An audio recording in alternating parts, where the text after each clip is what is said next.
La vida de Paul McCartney siempre ha estado envuelta en historias de amor, pérdida y sombras persistentes. Desde sus primeros amores adolescentes hasta su intensa relación intermitente con Iris Caldwell, la hermana lo suficientemente atrevida como para echarle azúcar en la cabeza después de una pelea, el viaje de Paul nunca estuvo exento de drama. Su padre Jim, que equilibraba turnos en la brigada de bomberos y presentaciones musicales, una vez le advirtió que sus amistades, como la que tenía con un joven John Lennon, le traerían problemas. Pero ¿qué hay del secreto que ni siquiera los más cercanos a Paul vieron venir? Una revelación tan profunda que incluso los fanáticos piensan que lo saben todo sobre él, pero no es así.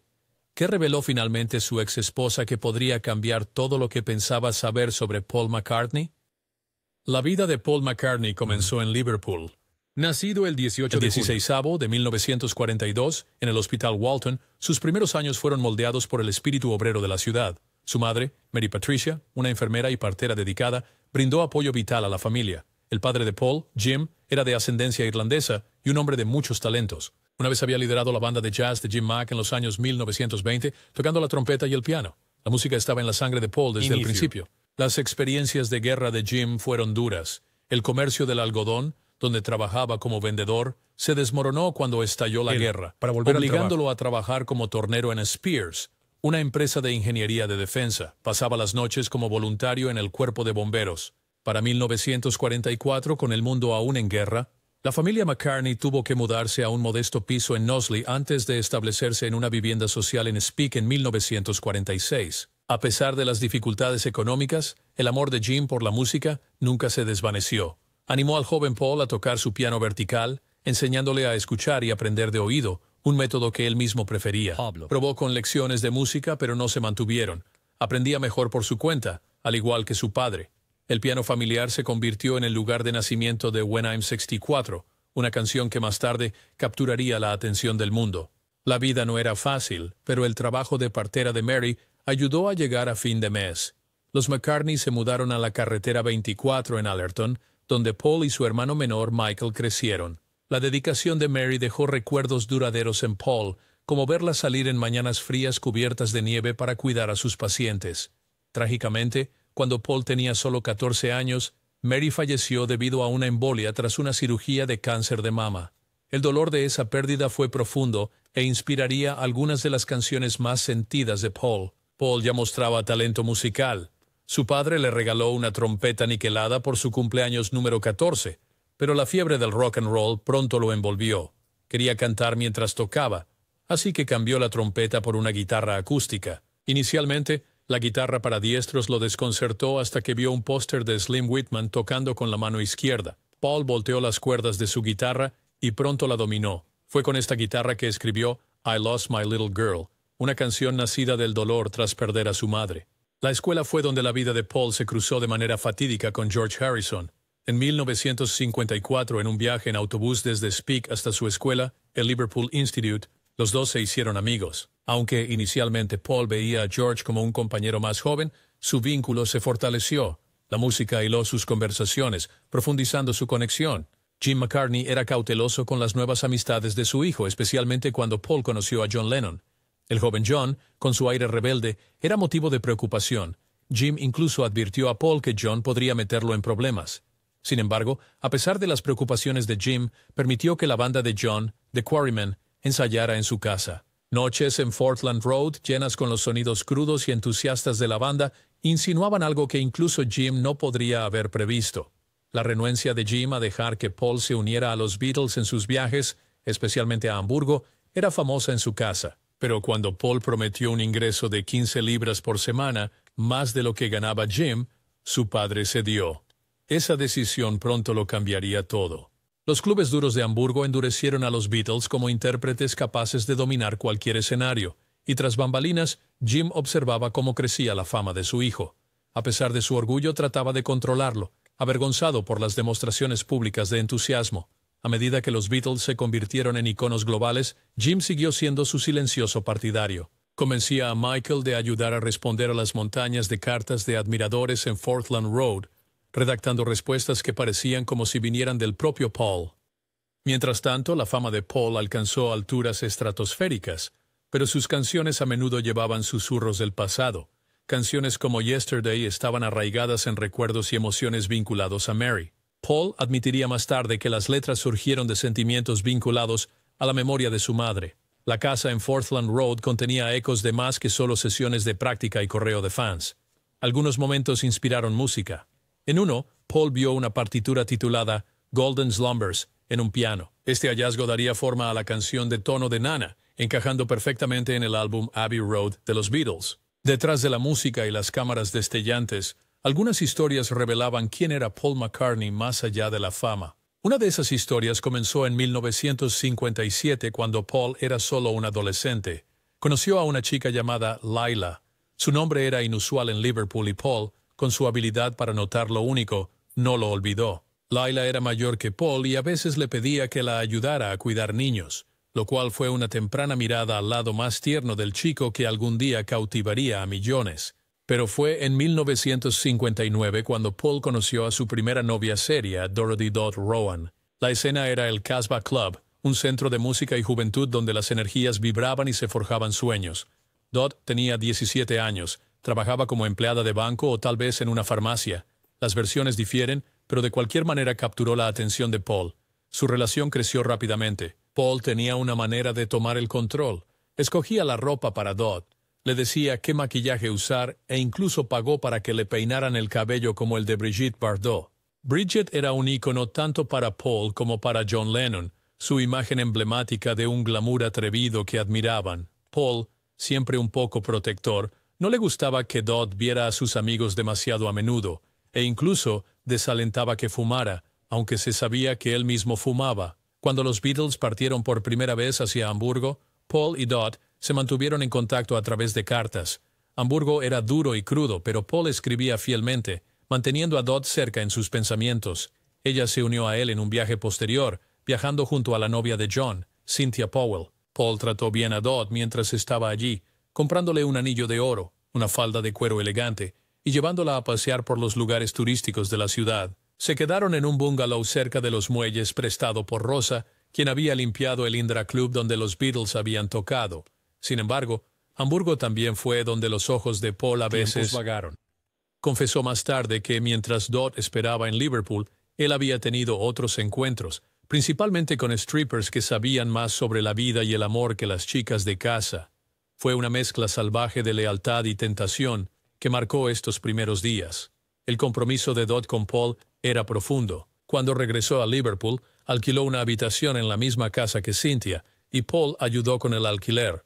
Pero en 1960 casi comenzó un nuevo capítulo. Dot quedó embarazada, aunque Jim McCartney, al principio sorprendido, estaba emocionado con la idea de ser abuelo. Los planes de boda comenzaron a tomar forma, pero el destino dio otro giro. Dot tuvo un aborto espontáneo, y el compromiso se desvaneció silenciosamente. Ellos permanecieron juntos un tiempo más, pero para el otoño de 1962, Paul terminó la relación. Solo tenía 20 años y el matrimonio le parecía una cadena que no estaba listo para cargar, especialmente cuando la apresurada boda de John y Cynthia hizo más claro el peso del compromiso. La vida romántica de Paul nunca permanecía estable por mucho tiempo. Tuvo un breve romance con Thelma Pickles, quien había salido con John anteriormente. Más tarde se casaría con el poeta Roger McGowan, pero recordaba a Paul como un chico convirtiéndose en hombre, dejando atrás su imagen de colegial regordete por alguien seguro y creativo. Iris Caldwell, la fogosa hermana de Rory Storm, también llegó a la vida de Paul. Era tan audaz como se podía ser, negándose a ser moldeada o domesticada por las expectativas de Paul. Sus enfrentamientos eran legendarios. Una vez, después de una acalorada discusión, Iris le tiró un tazón de azúcar en la cabeza. Paul apareció en su puerta al día siguiente sin desanimarse, pero ella tuvo que cancelar una cita con su nuevo novio, George Harrison. A mediados de los 1960, el capítulo de Dot Rowan en la vida de Paul se cerró más definitivamente. Ella se mudó a Toronto, Canadá, donde construyó una nueva vida. Los dos se volvieron a ver cuando los Beatles estuvieron de gira por Canadá y más tarde durante el tiempo de Paul con Wings. Dot siempre creyó que canciones como Love of the Loved y P.S. I Love You eran susurros de su pasado con Paul. Cynthia Lennon le entregó una vez a Dot un anillo de oro que Paul había comprado durante sus días en Hamburg. Un pequeño pero duradero recuerdo de lo que una vez fue. Los años cambiaron, y también lo hizo el rumbo romántico de Paul. El 18 de abril de 1963 marcó otro giro significativo. Los Beatles estaban actuando en el Royal Albert Hall en Londres cuando fueron presentados a Jane Asher, una joven actriz de una familia artística respetada. Un fotógrafo tomó una foto de ella fingiendo gritar como una fanática loca, capturando su introducción al mundo de Paul, pero esta no era una fan ordinaria. La madre de Jane, Margaret, era profesora de música. Su padre, Richard, doctor, y su hermano Peter, parte del dúo musical Peter and Gordon. Los mundos de Paul y Jane se integraron perfectamente. Paul se mudó a la casa de los Asher en el número 57 de Wimpole Street, y durante casi 3 años se convirtió en un centro de inspiración. Su sótano albergaba sesiones de improvisación y maratones de composición con John. Paul escribió canciones allí como Yesterday, e incluso regaló a Peter y Gordon éxitos como A World Without Love. La vida en Wimpole Street significaba mezclarse con intelectuales y creativos. Bertrand Russell, Harold Pinter, Len Dayton. El ambiente expandió los horizontes de Paul más allá de la música. Jane inspiraba a Paul, no solo con su presencia, sino a través de sus momentos compartidos. Canciones como And I Love Her, You Won't See Me y I'm Looking Through You llevaban ecos de su relación, pero a pesar del vínculo, Paul tenía una racha independiente. En 1965 compró su propia casa en el número 7 de Cavendish Avenue, una casa de 3 pisos de la época de la regencia. Era un reconocimiento de que ya no era solo un inquilino en la vida de otra persona. Para mostrar gratitud, Paul pagó por las renovaciones exteriores del ático, un gesto que hablaba de su agradecimiento por sus años juntos. En mayo de 1967, la vida de Paul volvió a torcerse cuando conoció a la fotógrafa estadounidense Linda Eastman en el Bag O'Nails Club de Londres. Ella estaba allí por trabajo capturando el espíritu de los años 60. Se cruzaron de nuevo días después en el lanzamiento del álbum Sgt. Pepper's Lonely Hearts Club Band. Linda regresó a Nueva York después de su trabajo, pero la chispa era innegable. Paul y Jane anunciaron su compromiso el día de Navidad de 1967. Incluso viajaron juntos a la India a principios de 1968, sumergiéndose en la meditación con el Maharishi Mahesh Yogi. Pero en el verano de 1968 las grietas se ampliaron. El supuesto romance de Paul con Frances Schwartz se hizo público, y Jane rompió el compromiso. Aunque intentaron reparar las cosas, la relación terminó definitivamente en julio de 1968. Jane, elegante y reservada, nunca habló mucho de su ruptura. Fue solo meses después, en mayo de 1968, cuando el camino de Paul se cruzó nuevamente con Linda Eastman. Esta vez fue en la ciudad de Nueva York, donde Paul y John estaban promocionando la nueva empresa de los Beatles, Apple Corps. El encuentro no estaba planeado, pero el destino se impuso. Linda, una talentosa fotógrafa conocida por capturar fotos espontáneas de las mayores estrellas del rock del mundo, captó la atención de Paul de inmediato. Su conexión fue eléctrica, sin pretensiones. A medida que avanzaba el verano, su vínculo se profundizó. En septiembre, Paul levantó el teléfono y llamó a Linda, pidiéndole que viniera a Londres. Para marzo de 1969, todo cambió. Los dos estaban en el ayuntamiento de Marylebone listos para decir sus votos. Fue una sencilla ceremonia civil, pero significativa en todos los aspectos. Linda ya tenía 4 meses de embarazo de su primer hijo, Mary. El momento no estuvo marcado por el brillo o el glamour. Fue sincero. Un testimonio silencioso de un amor que se sentía real e irrompible. Paul adoptó a la hija de Linda, Heather, de su matrimonio anterior, aceptando una familia ya formada. Juntos tuvieron 3 hijos más, Mary, Stella y James. Paul a menudo decía que Linda era quien le daba fuerza, especialmente después de la fractura de los Beatles. En un mundo lleno de caos, ella era su ancla. Le enseñó a tocar el teclado, y pronto Linda fue más que solo una compañera. Era parte de su música. La banda Wings contaba con Linda como miembro, compartiendo con Paul sus altibajos, luces de escenario y sesiones de grabación. Los dos eran casi inseparables. Paul dijo más tarde que solo habían pasado unas pocas noches separados durante todo su matrimonio, una hazaña extraordinaria para una estrella de rock y su musa. La única excepción fue el arresto de Paul en Tokio en 1980 por cargos de drogas, un evento repentino y sombrío que dejó a Linda y sus hijos preocupados en casa. Aún así, su vínculo se mantuvo firme. En 1998 ocurrió una tragedia. A Linda le diagnosticaron cáncer de mama, y después de luchar con valentía, murió el 17 de abril a la edad de 56 años en Tucson, Arizona. Paul estaba destrozado, pero se aferró a los recuerdos que hicieron. Vertió su dolor en la música, contribuyendo a un álbum coral llamado A Garland for Linda y dedicando el álbum clásico Exequor Meum a su memoria. Después de su muerte circularon rumores cuestionando la naturaleza de sus momentos finales, pero Paul negó firmemente cualquier afirmación de suicidio asistido. Su amor por Linda seguía siendo evidente en todo lo que hacía. El legado de su amor perduraba en sus hijos, quienes llevaban la pasión y calidez de su madre. El mundo observaba cómo Paul navegaba la vida como viudo, equilibrando el legado de los Beatles, su carrera en solitario y la paternidad. Pero pronto, los titulares comenzaron a hablar de un nuevo nombre, Heather Mills. Una exmodelo, Heather era conocida por su activismo, particularmente por sus campañas contra las minas terrestres. En enero del 2000, aparecieron juntos públicamente en su fiesta de cumpleaños número 32, despertando curiosidad. Los tabloides se lanzaron, siguiendo cada uno de sus movimientos. Para el 11 de junio de 2002, Paul y Heather se casaron. La ceremonia fue grandiosa, celebrada en el Castillo Leslie en Irlanda, con más de 300 invitados y un suntuoso banquete vegetariano. Parecía que Paul había encontrado el amor de nuevo. En octubre de 2003 dieron la bienvenida a su hija, Beatrice Milley, nombrada en honor a la difunta madre de Heather y a la querida tía Milley de Paul, pero el cuento de hadas no duró.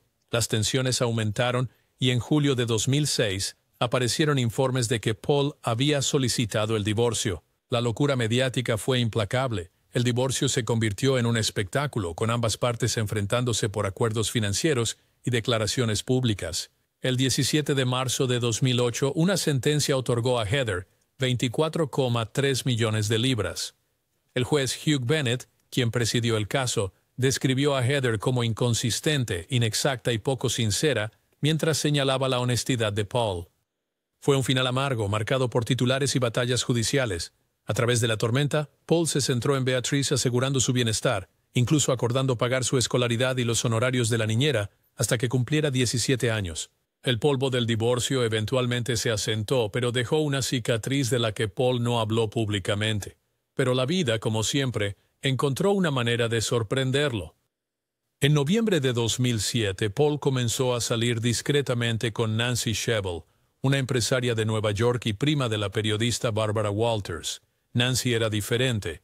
Nacida en Edison, Nueva Jersey, creció en una familia involucrada en la industria del transporte y fue vicepresidenta de la empresa familiar. Era inteligente, sensata y tenía una fuerte ética de trabajo. Su relación creció de manera constante, lejos del duro resplandor de los reflectores. Para el 6 de mayo de 2011, su compromiso era oficial. El 9 de octubre de 2011, Paul y Nancy se casaron en una ceremonia privada en el ayuntamiento de Marylebone, el mismo lugar donde Paul se había casado con Linda más de 40 años antes. Esta vez la boda fue sencilla, con la asistencia de amigos cercanos y familiares. Observaron Yom Kippur juntos respetando la herencia judía de Nancy, pero eligieron no tener una bendición religiosa. La canción de Paul My Valentine de su álbum de 2012 Kisses on the Bottom fue escrita para Nancy, una suave oda al amor encontrado más tarde en la vida.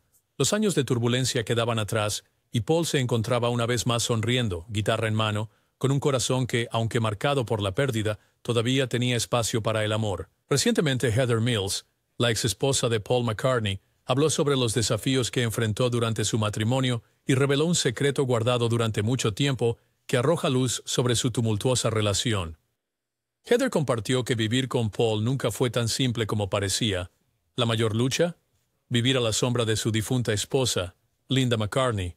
Según Heather, su hogar en Rye, East Sussex, donde Paul y Linda pasaron 25 años construyendo recuerdos, se sentía como un homenaje a Linda. Esta presencia nunca se fue realmente, creando una barrera emocional que Heather nunca pudo superar. Heather describió cómo la casa estaba llena de recordatorios constantes de Linda. Había fotos, recuerdos y placas grabadas con mensajes como Linda. Incluso las acciones de Paul decían mucho. Llevó el anillo de bodas de Linda hasta el día antes de casarse con Heather, un gesto que insinuaba su dolor persistente. Heather admitió que el peso del recuerdo de Linda era ineludible y la hacía sentir como si estuviera compitiendo con un fantasma. La relación en sí fue tormentosa desde el principio.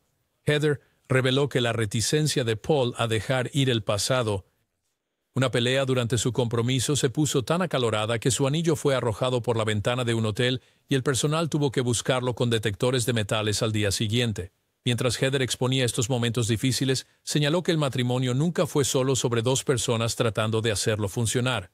Se trataba de las heridas no curadas de Paul. Ella dijo que el corazón de Paul nunca dejó realmente a Linda, y seguir adelante fue una lucha que él no pudo enfrentar completamente. A pesar de la agitación, Paul seguía siendo el ícono que podía reírse de las absurdidades de la vida. En 2018, Quincy Jones, el legendario productor, hizo titulares llamando a los Beatles "No Playing Mother of Years", y diciendo que Paul era el peor bajista que había escuchado. Cuando Paul escuchó esto, no reaccionó con ira. Compartió una historia en GQ sobre cómo Quincy lo llamó después, afirmando que nunca lo dijo. Paul bromeó: "Si lo hubieras hecho, hubiera dicho, tú, Quincy Jones". Era clásico McCartney, humor y calidez envueltos en resiliencia. Ahora con 82 años, Paul McCartney continúa viviendo, creando y compartiendo su música con el mundo. Su historia, entretejida con amor, pérdida y momentos legendarios, demuestra que es más que una estrella de rock. Es un sobreviviente, un artista que sigue adelante, y a medida que pasan los años, los secretos detrás de esas famosas canciones y del hombre que las escribió continúan revelándose. Si disfrutaste este análisis detallado de la vida de Paul McCartney, asegúrate de dar me gusta a este video, suscribirte para más historias y activar las notificaciones. Déjanos saber tus pensamientos en los comentarios abajo.